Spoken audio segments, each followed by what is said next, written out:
Hi friends, welcome to my channel. നമുക്ക് വളരെ എളുപ്പത്തിലൊരു ഗോതമ്പ് റൊട്ടി ഉണ്ടാക്കിയാലോ? നമുക്ക് വേഗം തന്നെ വീഡിയോയിലോട്ട് പോവാം. അപ്പോൾ നമുക്ക് ആദ്യം തന്നെ ഒരു പാത്രത്തിലോട്ട് ഒരു ഗ്ലാസ് ഗോതമ്പ് പൊടി ഇട്ട് കൊടുക്കാം. ഇനി നമുക്ക് അതിൻ്റെ അകത്തേക്ക് ഒരു പച്ചമുളക്, ഒരു ചെറിയ കഷ്ണം ഇഞ്ചി, ഒരു ചെറിയ സവോള, ഇത്രയും നല്ല ചെറുതായി കട്ട് ചെയ്തെടുത്തതാണ് കേട്ടോ. അപ്പോൾ ഇനി നമുക്ക് അതിൻ്റെ അകത്തേക്ക് ആവശ്യത്തിനുള്ള തേങ്ങയും കൂടി ചേർത്ത് കൊടുക്കാം. തേങ്ങ നിങ്ങളെ ഇഷ്ടത്തിന് ചേർക്കാം കേട്ടോ, നിങ്ങൾക്ക് ഇഷ്ടമുള്ള അത്രയും ചേർത്ത് കൊടുക്കാം. ഞാനിനി അതിൻ്റെ അകത്തേക്ക് ആവശ്യത്തിനുള്ള ഉപ്പും കൂടി ഒഴിച്ച് എല്ലാം കൂടി നന്നായിട്ടൊന്ന് മിക്സ് ചെയ്തെടുക്കുന്നുണ്ട് കേട്ടോ. നന്നായിട്ട് തന്നെ മിക്സ് ചെയ്തെടുക്കണം. നമ്മൾ അതിൻ്റെ അകത്തേക്ക് ഇട്ട സാധനങ്ങളെല്ലാം തന്നെ എല്ലാ ഭാഗത്തും എത്തുന്ന പോലെ നന്നായി മിക്സ് ചെയ്തെടുക്കണം കേട്ടോ. ഇനി നമുക്ക് അതിൻ്റെ അകത്തേക്ക് കുറേശ്ശെ വെള്ളം ഒഴിച്ച് കൊടുത്തിട്ട് അധികം കട്ടിയാവാനും പാടില്ല, അധികം ലൂസാവാനും പാടില്ല. ആ ഒരു പരുവത്തിന് നമുക്ക് കുഴച്ചെടുക്കണം കേട്ടോ. ആദ്യം തന്നെ ഒരുപാട് വെള്ളം ഒഴിച്ച് കൊടുക്കണ്ട, കുറച്ച് വെള്ളം ഒഴിച്ച് നോക്കി കുഴച്ചെടുക്കണം കേട്ടോ. ഇല്ലെങ്കിൽ ചിലപ്പോൾ അതിൻ്റെ മാവ് ലൂസായി പോകാൻ ചാൻസ് ഉണ്ട്.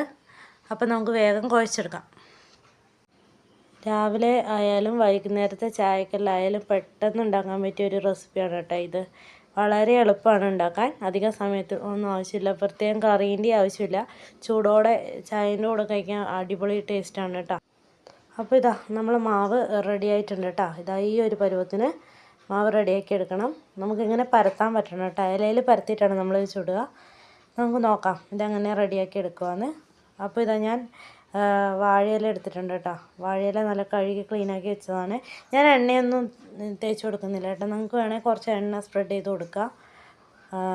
അപ്പോൾ ഞാൻ എണ്ണ ഇല്ലാണ്ടാണ് ഉണ്ടാക്കിയെടുക്കുന്നത്. അപ്പോൾ നമുക്കിനി ഓരോന്നായി പരത്തിയെടുക്കാം കേട്ടോ.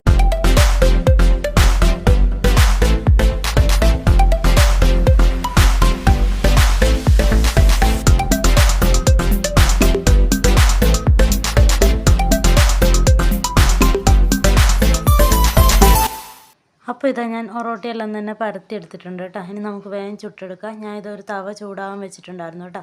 നമുക്കതിലേക്ക് ഓരോന്നായി വെച്ച് കൊടുത്ത് ചുട്ടെടുക്കണം. തീ കുറച്ച് കൊടുക്കേണ്ട ആവശ്യമൊന്നുമില്ല, നമുക്ക് ഹൈ ഫ്ലെയിമിൽ തന്നെ ചുട്ടെടുക്കാൻ പറ്റും കേട്ടോ. ഒരു സൈഡ് വേകുമ്പോൾ നമുക്ക് തിരിച്ചിട്ട് കൊടുക്കാം. അപ്പോൾ തന്നെ ഇല അതിൻ്റെ അകത്തുനിന്നും ഒറോട്ടിയിൽ നിന്ന് വിട്ട് വരും കേട്ടോ. അപ്പോൾ നമുക്കത് മാറ്റി കൊടുക്കാം. അപ്പോൾ നമുക്ക് തിരിച്ചും മറിച്ചിട്ട് കുക്ക് ചെയ്തെടുക്കണം കേട്ടോ. അപ്പോൾ ഇതൊരു സൈഡ് റെഡി ആയിട്ടുണ്ട്. ഞാൻ അതൊന്ന് മറിച്ചിട്ട് കൊടുത്തിട്ടുണ്ട്. ഇനി ജസ്റ്റ് ആ സൈഡും കൂടി ഒന്ന് ചൂടാകുമ്പോഴത്തേക്കും ആ ഇല അതിൽ നിന്ന് വിട്ട് വരും കേട്ടോ. അപ്പോൾ നമുക്ക് ആ ഇല എടുത്ത് മാറ്റാം. ഇപ്പോൾ റെഡി ആയിട്ടുണ്ട്. ഇനി നന്നായിട്ടൊരു ബ്രൗൺ നിറാവുന്നത് നമുക്ക് തിരിച്ചും മറിച്ചിട്ട് കുക്ക് ചെയ്തെടുക്കണം കേട്ടോ. അപ്പോൾ ഞാൻ എൻ്റെ വലിയ തവയാണ്, അപ്പോൾ ഞാൻ 2-3 ഒരുമിച്ച് റെഡിയാക്കി എടുക്കുകയാണ് കേട്ടോ, പെട്ടെന്നാവാൻ വേണ്ടി. ഇതേപോലെ നല്ലൊരു ബ്രൗൺ നിറാവുന്നത് വരെ നമ്മൾ തിരിച്ചും മറിച്ചിട്ട് കുക്ക് ചെയ്തെടുക്കണം. പെട്ടെന്ന് തന്നെ ആയി കിട്ടും കേട്ടോ. നമ്മൾ ഹൈ ഫ്ലെയിമിലാണല്ലോ ഉണ്ടാക്കുന്നത്, അപ്പോൾ പെട്ടെന്ന് തന്നെ ആയി കിട്ടും. അപ്പോൾ ഒറോട്ടിയെല്ലാം റെഡി ആയിട്ടുണ്ട് കേട്ടോ. 2 സൈഡും നന്നായിട്ട് മൊരിഞ്ഞ് വന്നിട്ടുണ്ട്. നമുക്കിനി അതെടുത്ത് മാറ്റാം കേട്ടോ. അപ്പോൾ ഒറോട്ടി റെഡി ആയിട്ടുണ്ട് കേട്ടോ. അപ്പോൾ എളുപ്പമല്ലേ ഈ ഒരു ഒറോട്ടി ഉണ്ടാക്കാൻ. അപ്പോൾ എല്ലാവരും ട്രൈ ചെയ്ത് നോക്കണം കേട്ടോ.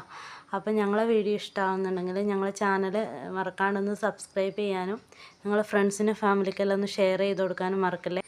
റെസിപ്പി ഇഷ്ടമായിട്ടുണ്ടെന്ന് ലൈക്കും കൂടി ചെയ്യണം കേട്ടോ. അപ്പോൾ നല്ലൊരു അടിപൊളി വീഡിയോ ആയി നാളെ കാണാം. Okay, bye. Thank you for watching.